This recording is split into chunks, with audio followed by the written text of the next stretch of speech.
people are unaccounted for as the death toll continues to rise. NBC's Kathy Park is there and has our report. That's everything that came off that pan. Wow. Especially on this side, you can see it, the bench, Jason. You can see how thick the grime is. Look at that. This car was a fire hazard, man. This car was, yeah.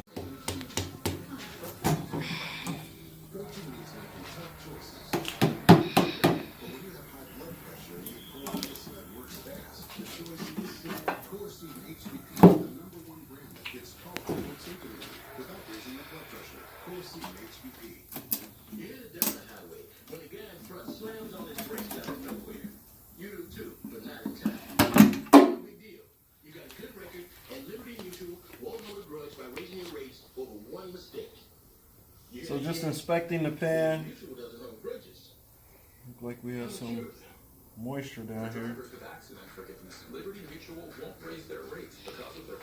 Could be just because it's cold, condensation of the block. So what we're going to do now is we're going to go ahead and remove this timing cover.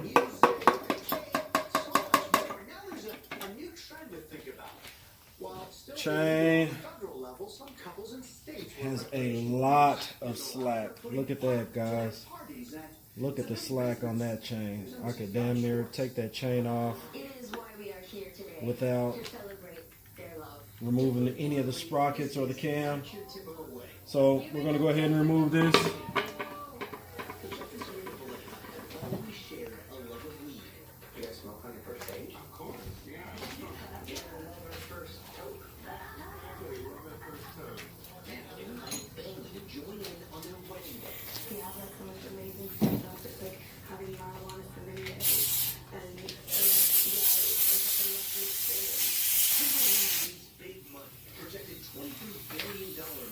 So what are these?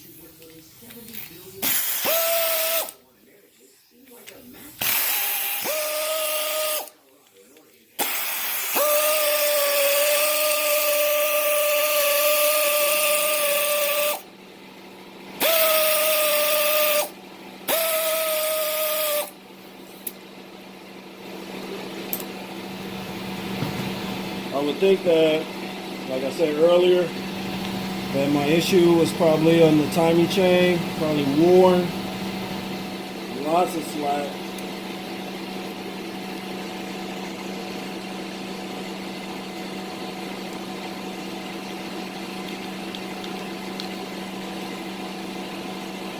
And that is a stock chain, not a roller chain.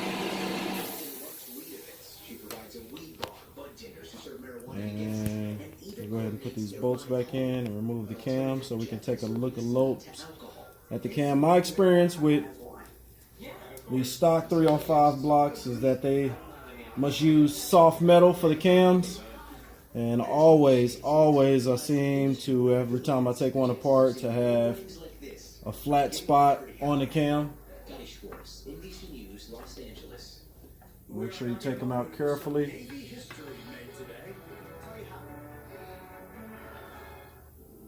There once was a child named Emma who was warm and happy. Make sure you don't damage any of the cam bearings. Now, most of all, she misses listening to old Christmas records and sharing a meal with family. But all around the city, people are fighting to help folks just like Emma.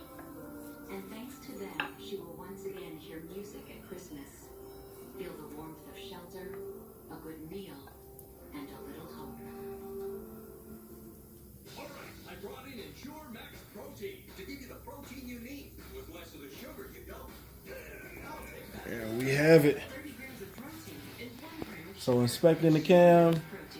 Cam looks good. Looks like it still has lopes.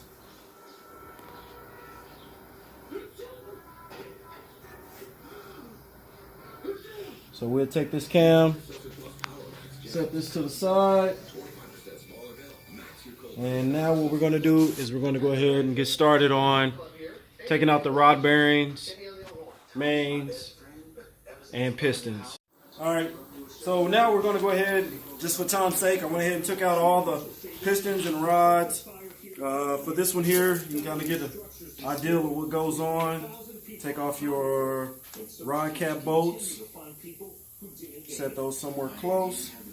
Take off the main cap. Of course, inspect the bearing.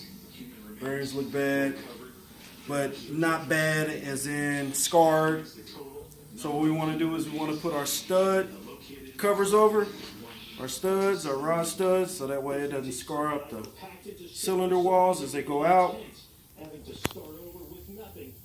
This goes there, and then by hand you can actually push it out mostly until it reaches the groove. And then of course you need a little help.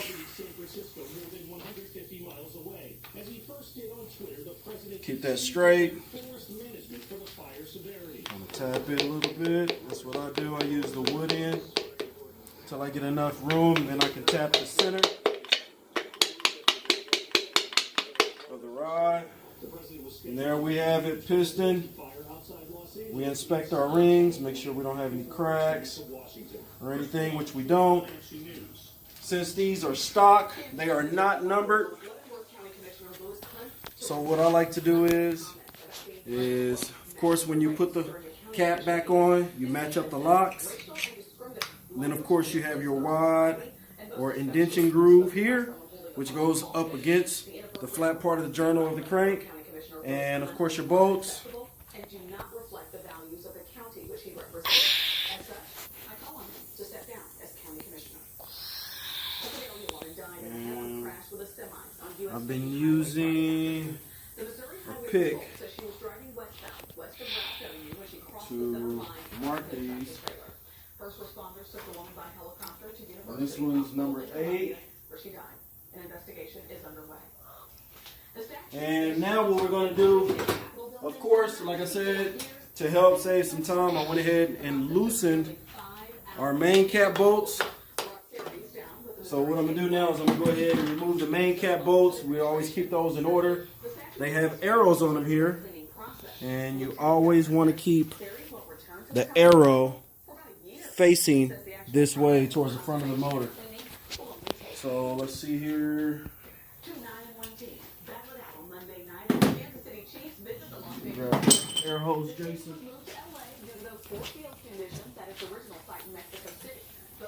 Take that 3/4 off. They're disciplined. You got to be disciplined. And of course, I turned the speed down a little bit on this here, so that way we don't.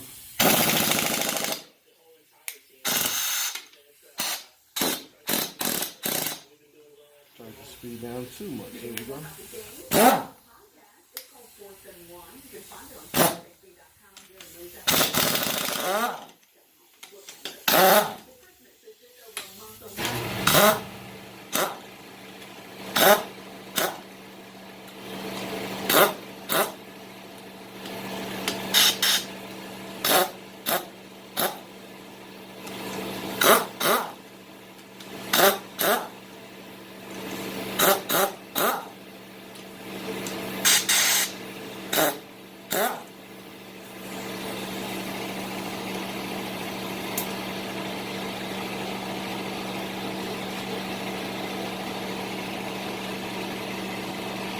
Of course, sometimes those are too tight to come off by hand. So of course we have to with a hammer, rubber mallet, tap those.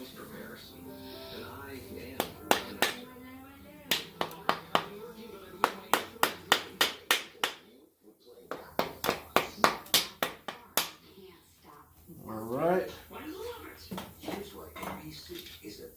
Remove those, of course, check. Alright.